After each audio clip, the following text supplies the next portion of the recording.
शिव पुराण की विद्येश्वर संहिता की पार्ट 4 में आप सभी को स्वागत है। अब हम देखेंगे शिवलिंग की स्थापना, उसके लक्षण और पूजन की विधि का वर्णन तथा शिव पद की प्राप्ति कराने वाले सत्कर्मों का विवेचन। ऋषियों ने पूछा, सुत जी, शिवलिंग की स्थापना कैसी करनी चाहिए, उसका लक्षण क्या है तथा उसकी पूजा कैसे करनी चाहिए, किस देश काल में करनी चाहिए और किस द्रव्य के द्वारा उसका निर्माण होना चाहिए। अर्थात हम प्रीवियस पार्ट में देखे थे कि शिवलिंग को क्यों उत्तम माना गया है, शिवलिंगों में महादेव की पूजा क्यों की जाते हैं और दूसरे देवताओं को क्यों नहीं। शिवलिंग एवं मूर्ति दोनों में भोलेनाथ की पूजा की जाती है, दूसरे देवताओं को नहीं। इसके बारे में डिटेल्स में हम वर्णन किए हैं पार्ट 3 में। अभी पार्ट 4 में ऋषिगण प्रश्न कर रहे हैं कि शिवलिंग तो पूजा करनी चाहिए, ठीक है, लेकिन उसकी स्थापना कैसे करनी चाहिए, कहाँ करना चाहिए, कब करना चाहिए और कैसे द्रव्य द्वारा उनकी पूजन करना चाहिए, ये प्रश्न है। तो सूत जी कहते हैं, महर्षि, मैं तुम लोगों के लिए इस विषय का वर्णन करता हूँ, ध्यान करके सुनो और समझो। अनुकूल एवं शुभ समय में किसी पवित्र तीर्थ में, नदी आदि के तट पर अपने रुचि के अनुसार ऐसी जगह शिवलिंग की स्थापना करनी चाहिए। अर्थात नदी के तट पर शुभ समय में कहीं पे कोई शुभ स्थान है तो वहाँ पे शिवलिंग की स्थापना की जा सकती है, जहाँ नित्य पूजन हो सके। अर्थात शिवलिंग की स्थापना करने से बड़ी बात क्या होता है, शिव जी को नित्य पूजन होना चाहिए, नहीं तो देवादिदेव देव भोलेनाथ को अपमानित किया जाता है। ये समझ लो आप। पार्थिव द्रव्य से, जलमय द्रव्य से अथवा तेजस पदार्थ से अपने रुचि के अनुसार कल्पोक्त लक्षणों से युक्त शिवलिंग का निर्माण करके उसी के पूजा करने से उपासक को उस पूजन का पूरा फल प्राप्त होता है। संपूर्ण शुभ लक्षणों से युक्त शिवलिंग की यदि पूजा की जाए तो वह तत्काल पूजा का फल देने वाला होता है। यदि चल प्रतिष्ठा करनी हो तो इसके लिए छोटा सा शिवलिंग अथवा विग्रह श्रेष्ठ माना जाता है, और यदि अचल प्रतिष्ठा करनी हो तो स्थूल शिवलिंग अथवा विग्रह अच्छा माना जाता है। उत्तम लक्षणों से युक्त शिवलिंग की पीठ सहित स्थापना करनी चाहिए। यहाँ पे चल और अचल क्या होता है, जिस शिवलिंग को हम एक जगह से दूसरी जगह पे स्थानांतरित कर सकते हैं उसको क्या कह सकते हैं, चल कह सकते हैं। अचल क्या होता है, जहाँ पे एक बार स्थापन कर दिया उसको हम स्थानांतरित ना कर पाए। जैसे मंदिरों में शिवलिंग स्थापित होता है, वो क्या होता है, अचल श्रेणी के है। चल क्या होता है, जो हम घर में छोटे शिवलिंग रखते हैं, छोटा साइज के होते हैं, उसको हम चल शिवलिंग बोलते हैं, क्योंकि हम अपने पूजा के घर को कभी कभी चेंज भी करते हैं, पूजा के स्थान को हम चेंज कर सकते हैं। इसको हम क्या कहते हैं, चल शिवलिंग कहते हैं, ठीक है। शिवलिंग का पीठ मंडलाकार अर्थात गोल होता है, चौकर, त्रिकोण अथवा खाट के पाए की भांति ऊपर नीचे मोटा और बीच में पतला होना चाहिए। ऐसा लिंग पीठ महान फल देने वाला होता है। पहले मिट्टी से, प्रस्तर आदि से अथवा लोहे आदि से शिवलिंग का निर्माण करना चाहिए। इसका कहने का मतलब है, लोहा मतलब सिर्फ लोहे में नहीं, लोहा का मतलब है धातु आदि से, कोई भी धातु, उत्कृष्ट धातु हो उससे आप शिवलिंग का निर्माण कर सकते हैं। मिट्टी से कर सकते हैं पार्थिव शिवलिंग का, या प्रस्तर से भी अर्थात पत्थर से भी कर सकते हैं। जिस द्रव्य से शिवलिंग का निर्माण हो उसी से उसका पीठ भी बनना चाहिए। अर्थात एक ही द्रव्य से आपको शिवलिंग बनाना चाहिए। ऐसा नहीं कि शिवलिंग का जो पार्ट होता है, निचला हिस्सा, बीच वाला हिस्सा, ऊपरा हिस्सा अलग अलग धातु से आप बनाएं या अलग अलग मटेरियल से आप बनाएं, ऐसा करना नहीं चाहते। उसको एक ही धातु या मटेरियल से बनाया जाता है। यही स्थावर और चल प्रतिष्ठा वाले शिवलिंग की विशेष बात है। चल प्रतिष्ठा वाले शिवलिंग में भी लिंग और पीठ का एक ही उपादान होना चाहिए, किंतु बाण लिंग के लिए यह नियम नहीं है। यह बाण लिंग क्या है उसके बारे में देखेंगे। लिंग की लंबाई निर्माणकर्ता या स्थापना करने वाले जजमान के 12 अंगुल के बराबर होनी चाहिए। ऐसे ही शिवलिंग को उत्तम कहा जाता है। अर्थात शिवलिंग की जो उच्चता है, हाइट है, 12 लिंग या उससे ऊपर होना चाहिए तो वो उत्तम श्रेणी की शिवलिंग माना जाता है। उससे नीचे को उत्तम नहीं माना जाता है। इससे कम लंबाई हो तो फल में कमी आ जाती है, अधिक हो तो कोई दोष की बात नहीं। अर्थात 12 अंगुला या उससे ज़्यादा हो तो अच्छा है। अगर 12 अंगुल से ज़्यादा होता है तो फल ज़्यादा प्राप्त नहीं होता है, समान फल प्राप्त होता है। लेकिन 12 अंगुल से अगर कम होता है तो कम फल प्राप्ति होता है, इसलिए उत्तम नहीं माना जाता है 12 अंगुल से कम हाइट वाले शिवलिंग। चल लिंग में भी वैसा ही नियम है। उसकी लंबाई कम से कम कर्ता के 1 अंगुल के बराबर होनी चाहिए। उसकी छोटा होने पर अल्प फल मिलता है, किंतु उससे अधिक होना दोष की बात नहीं है। जजमान को चाहिए कि वह फल पहले शिल्प शास्त्र के अनुसार एक विमान या देवालय बनवाए जो देवगणों की मूर्तियों से अलंकृत हो। उसका गर्भगृह बहुत ही सुंदर, सुदृढ़ और दर्पण के समान सज्ज हो। उसे 9 प्रकार के रत्नों से विभूषित किया गया हो। उसमें पूर्व और पश्चिम में 2 मुख्य द्वार हो। जहाँ शिवलिंग की स्थापना करनी हो उस स्थान के गर्त में नीलम, लाल वैदुर्य, श्याम, मरकत, मोती, मूंगा, गोमेद और हीरा, इन 9 रत्नों का तथा अन्य महत्वपूर्ण द्रव्यों की वैदिक मंत्रों के साथ छोड़े।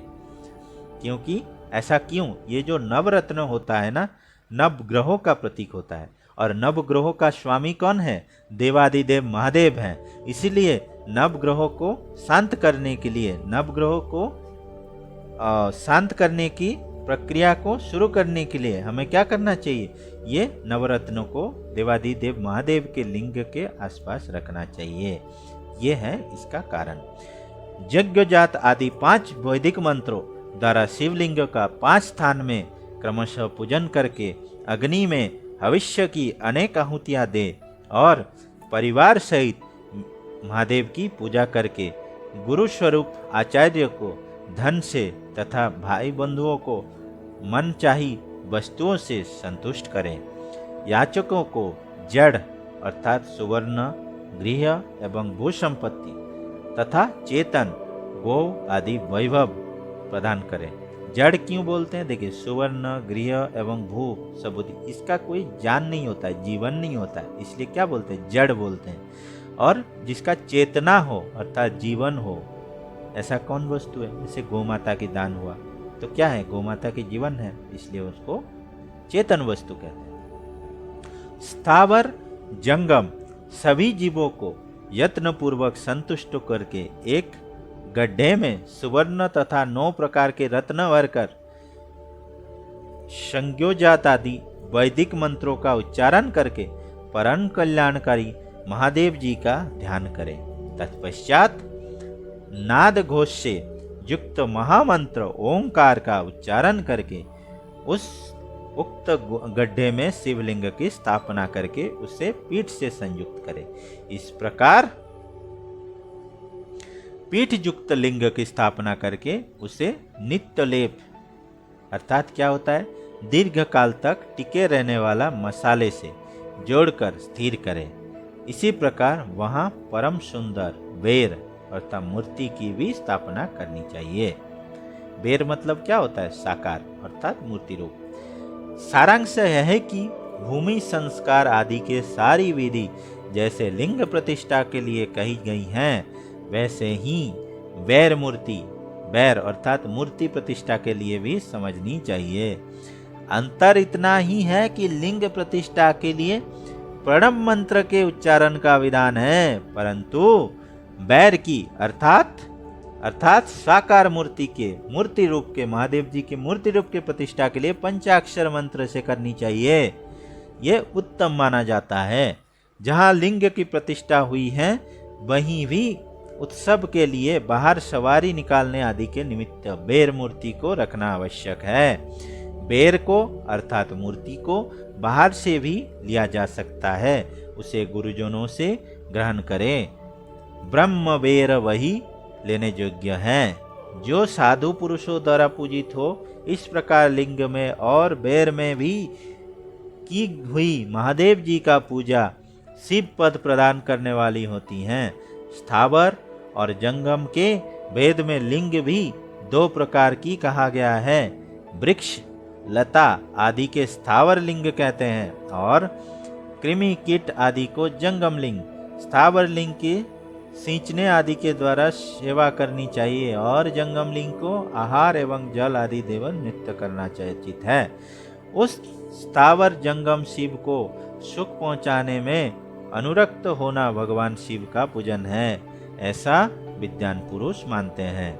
ये चराचर जीव को ही भगवान शंकर के प्रतीक मानकर उनका पूजन करना चाहिए। ऐसा देखो, स्थावर जंगम जैसे वृक्ष, लता, जो भी संसार में जो भी प्राणी हैं, सभी को भगवान शिव का ही रूप माना जाता है। तो उनको सेवा करना या पूजन करना से भी महादेव का ही पूजन होता है। इसीलिए देखो, हमारे देवभूमि भारत में वृक्ष को भी पूजा जाता है, क्योंकि वो देवादिदेव महादेव का स्वरूप है।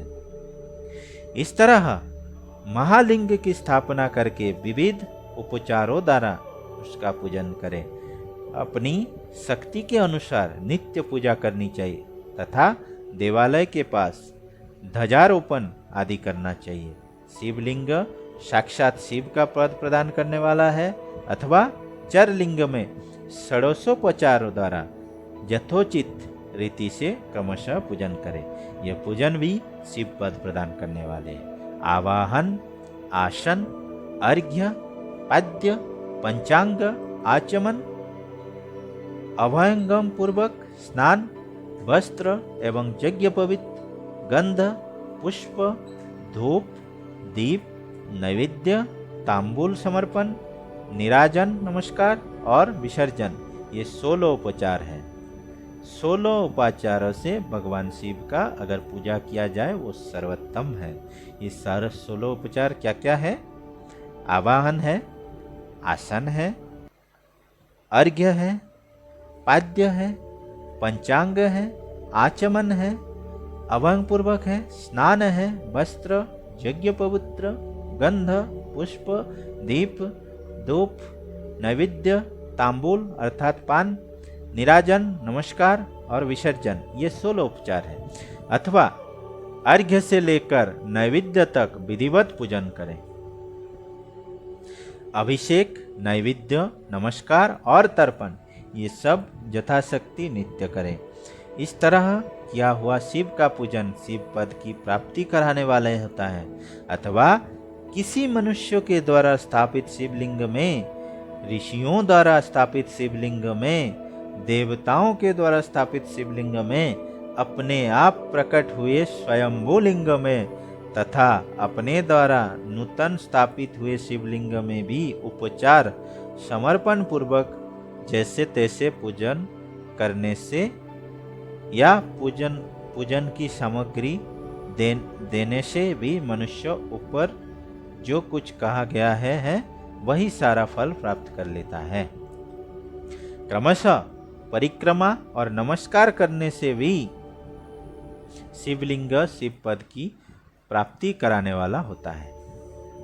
यदि नियम पूर्वक शिवलिंग का दर्शन मात्र कर लिया जाए तो वह भी कल्याणप्रद प्राप्त होता है। देखो, 16 उपचार से अगर शिवलिंग की पूजा की जाए तो महादेव को प्रसन्न किया जा सकता है, इसमें कोई दो राय नहीं है। किंतु अगर जो व्यक्ति ये सब ना कर पाए, अगर वो भक्ति पूर्वक भगवान शिव पे समर्पित होकर उनका दर्शन मात्र कर ले तो भी देवादिदेव महादेव आशुतोष उनका कल्याण कर देते हैं। वो इसीलिए आशुतोष भी कहलाते हैं। मिट्टी, आटा, गाय के गोबर, फूल, कनेर, पुष्प, फल, गुड़, मक्खन, भस्म अथवा अन्न से भी अपने रुचि के अनुसार शिवलिंग बनाकर तदनुसार उसका पूजन करें अथवा प्रतिदिन 10,000 प्रणव मंत्र का जप करें अथवा दोनों संध्याओं के समय एक सहस्त्र प्रणव का जप किया करें। 1 सहस्त्र मतलब 1000 बार। यह क्रम भी शिव पद की प्राप्त कराने वाले हैं। अर्थात अगर कोई दर्शन भी ना कर पाए तो प्रणव मंत्र का जप अगर सुबह शाम करे 1000 बार तो भी मुक्त हो जाता है, ऐसा जानना चाहिए। उपकाल में मकारात्र प्रणव का उच्चारण मन की शुद्धि करने वाले होते हैं। उपकाल में क्या होता है? मकारात्र प्रणव का उच्चारण करने से मन की शुद्धि हो जाता है। समाधि में मानसिक जप का विधान है तथा अन्य सब समय भी उपांशु जप की करना चाहिए। नाद और बिंदु से युक्त ओंकार के उच्चारण को विद्वान पुरुष समान प्रणव कहते हैं। ओंकार का उच्चारण नाद और बिंदु कैसे किया जाता है ना, अ उ म, और उसका जब उच्चारण होता है एक नाद प्रकटित होता है, उसे बोलते हैं नाद युक्त।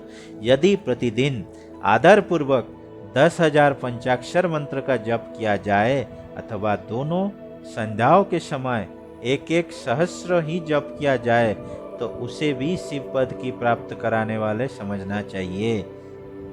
ब्राह्मणों के लिए आदि में प्रणव से युक्त पंचाक्षर मंत्र को बताया गया है। अर्थात ब्राह्मण के अलावा जो वर्ग है, वैश्य क्षत्रिय और शूद्र, वो ओम का उच्चारण प्रणव मंत्र से पहले ना करें, पंचाक्षर मंत्र से पहले ना करें।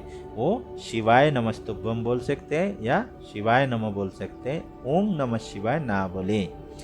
कलश में किया हुआ स्नान, मंत्र की दीक्षा, मातृकाओं का न्यास सत्य से पवित्र अतः अंतःकरण वाला ब्राह्मण तथा ज्ञानी गुरु, इन सब को उत्तम माना गया है।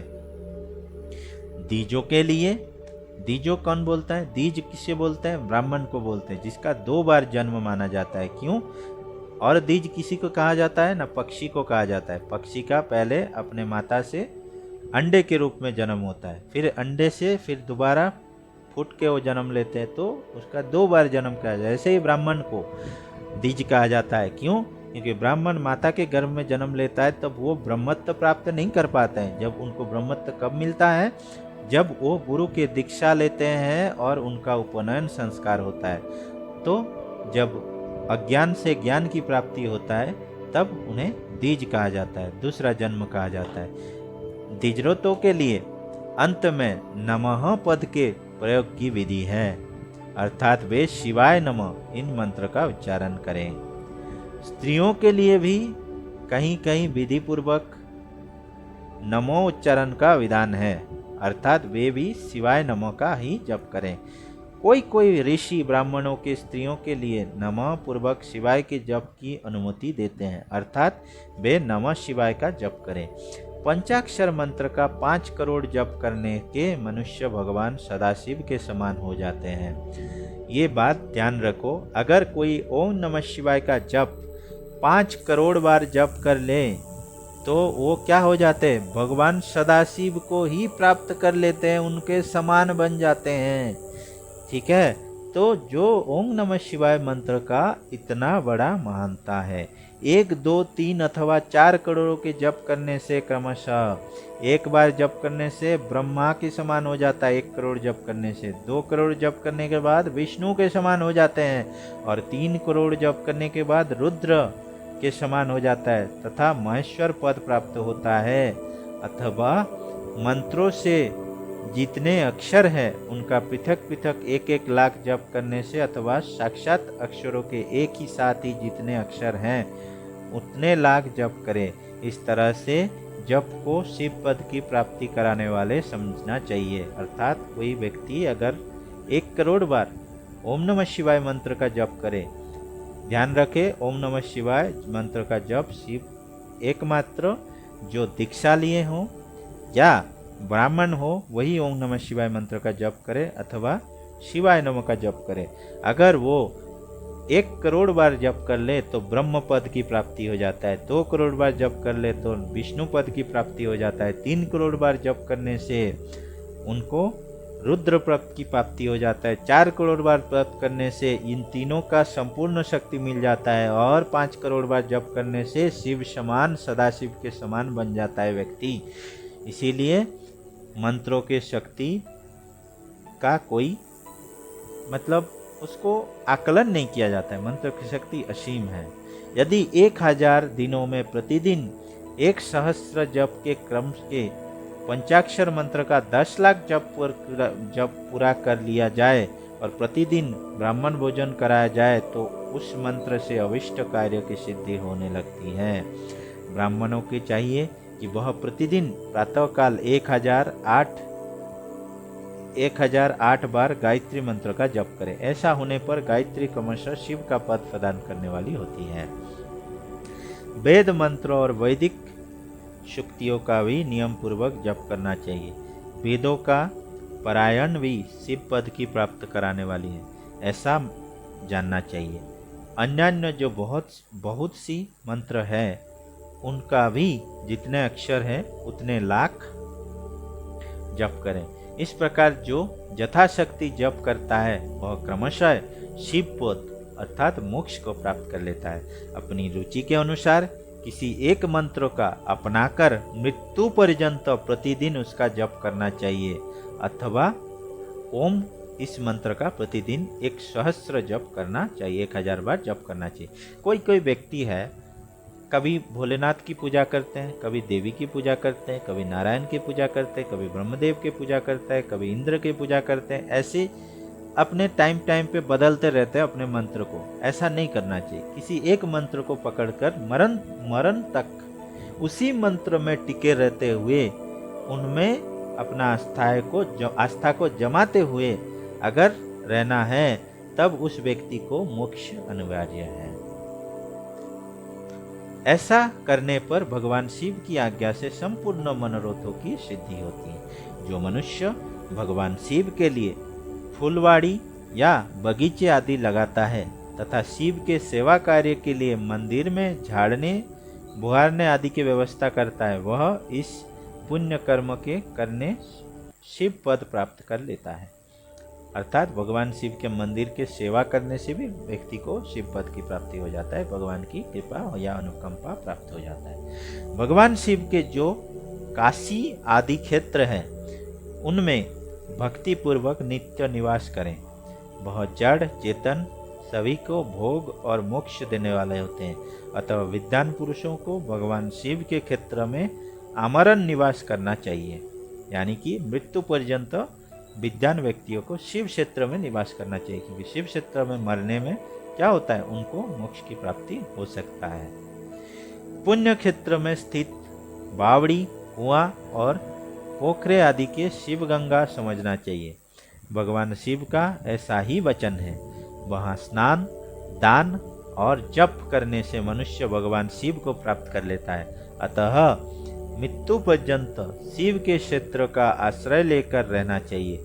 जो शिव के क्षेत्र में अपने किसी मृत संबंधी का दाह दशाह मासिक श्राद्ध और सपिंडीकरण अथवा वार्षिक श्राद्ध करता है, अथवा कभी भी शिव के क्षेत्र में अपने पितरों को पिंड देता है, वह तत्काल सब पापों से मुक्त हो जाता है और अंत में शिव पद पा लेता है। अथवा शिव के क्षेत्र में 7, 5, 3 या एक ही रात निवास कर लें।